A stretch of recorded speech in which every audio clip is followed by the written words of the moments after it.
plan you have to you face off? You know my answer. It's always exciting.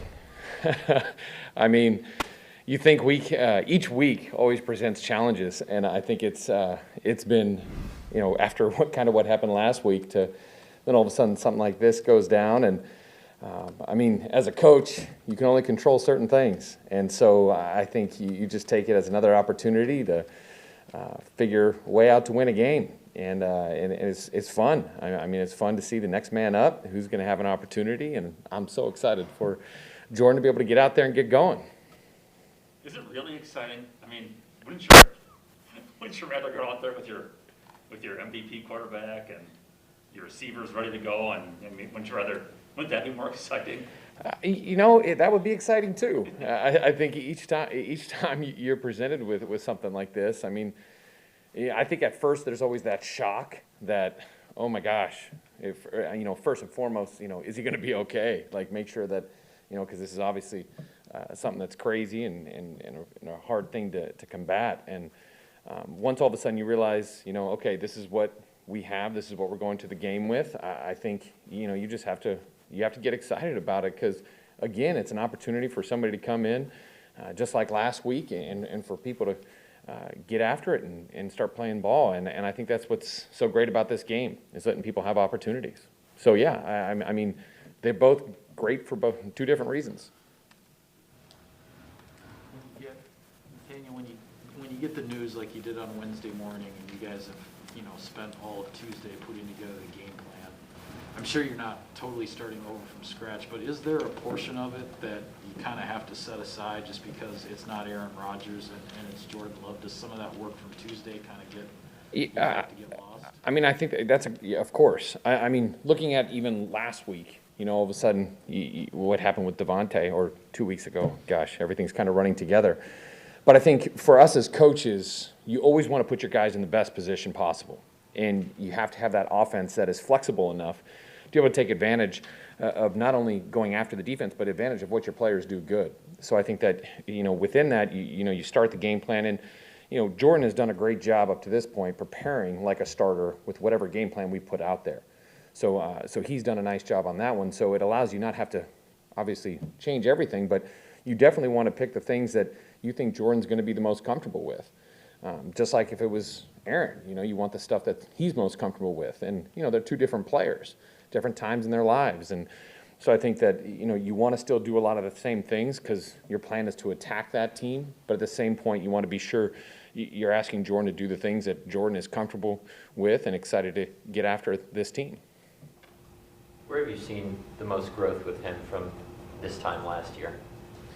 I mean, last year, talk about another unique experience. I mean, no preseason, not being able to really go out there and scrimmage another team or anything like that. So the growth, it's almost like you wish all rookies could do this, to be able to have.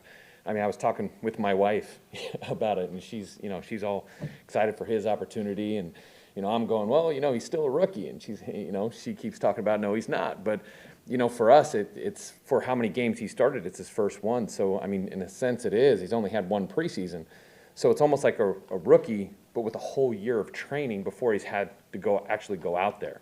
So I think that is going to be a huge benefit. And he's grown a ton from day one to all the things that we've asked him to do, to understanding the system. The conversations are much different than they were the first year, because when you present a lot of the stuff that you do in the NFL, especially with a young quarterback coming in, there's so much that they have to see. And to be able to go a whole year watching Aaron do it last year to now coming into this year, it's just his growth has been a ton. Just even the stuff that he did in the preseason was so huge. That's so valuable, all that experience. Did you miss Blake the last couple months? It's great to have Blake back. It's funny, like we just laugh. So we just keep on getting back together. Any of those years in Jacksonville or here, well, I guess it wouldn't be here, but have you ever had to prepare a quarterback within a couple of days just to play? Within the system, or a guy who's been there. Heck,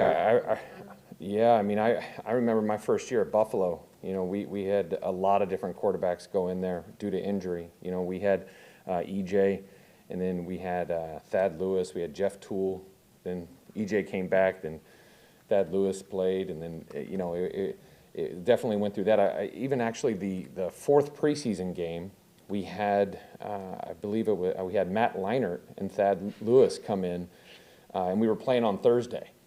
And so we had to get a game plan, and they showed up on, I want to say, Saturday. So I have had some of these times. And again, as a coach, you want to try to make those guys feel comfortable. You want to do everything you can to get them plays that they've got experience at that are within your system. That's why the system is so important, to be able to have that flexibility so that guys are comfortable with it, even if it's a short time span. And that's the game plans. If we need Blake, we have to have stuff ready for him too. So there's a lot of preparation to be had.